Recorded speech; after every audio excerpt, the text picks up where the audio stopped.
Hello అందరికీ, welcome to జై మంజుల channel. నేనైతే ఇవాళ కారాలు అయితే చేస్తున్నానండి.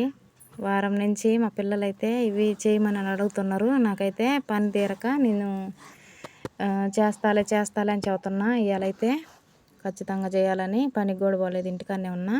ఈ పిండి ఏం పిండి అంటే బియ్యము, స్టోర్ బియ్యము, పచ్చెనగపప్పు, అవి స్టోర్ బియ్యం కడిగి ఎండపోసిన పచ్చెనగపప్పు అట్లనే పోసి పట్టించుకొచ్చి కారం, ఉప్పు, ఇది వాము కలిపి మంచిగా నీళ్ళు పోసి అయితే కలుపుకుందాం. మంచి వంటలు లేకుండా మంచిగా కలుపుకుందామండి. ఉప్పు మధ్య మధ్యలో చూసుకుంటా కలుపుకుందాం.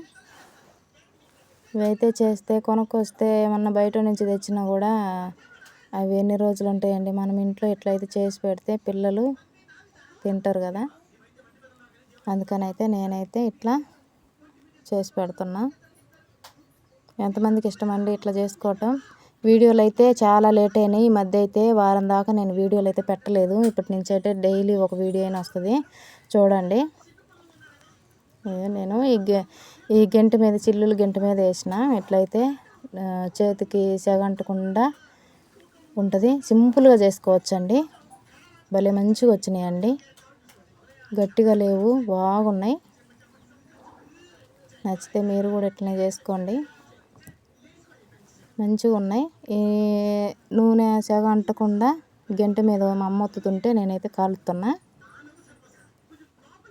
ఇట్నే అన్నీ కూడా ఇట్నే చేసేసుకుందాం.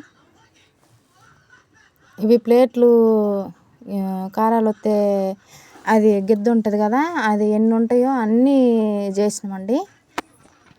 మంచిగా అయితే సూపర్ అయితే వచ్చినాయి. భలే టేస్ట్ కూడా బాగుంది. ఇట్లా మనం పచ్చెనగపప్పు బియ్యంలో వేసి పట్టించుకుంటేనే బాగుంటుందండి. ముక్క వాసన రాదు, టేస్ట్గా ఉంటుంది. ఇవి నిల్వ ఉన్నా కూడా ఇబ్బంది లేకుండా ఉంటుంది అన్నమాట. బాగున్నాయి. మనం కొనుక్కొచ్చుకునే పిండి, ప్యాకెట్లలో పిండి అయితే కొంచెం అవి నిల్వ ఉంటుంది కాబట్టి కొంచెం బాగుండదు. అందుకని నేనైతే పచ్చెనగపప్పు తెచ్చి బియ్యంలో గెలపోసి పట్టించుకొచ్చిన. ఇవైతే అన్నీ ఇట్లనే కాల్చుకుందాం. కాల్చుకున్నాం. ఎంతమందికి ఇష్టమండి ఇట్లా. మేమైతే ఎప్పుడైనా పిల్లలు అడిగినప్పుడైతే నేనైతే ఇట్లనే చేస్తా. అయ్యో చేయటం అయితే అయిపోయిందండి. మా ఛానల్ని కొత్తగా చూస్తున్న వారైతే లైక్ చేయండి, షేర్ చేయండి, సబ్స్క్రైబ్ చేసుకోండి. బాయ్.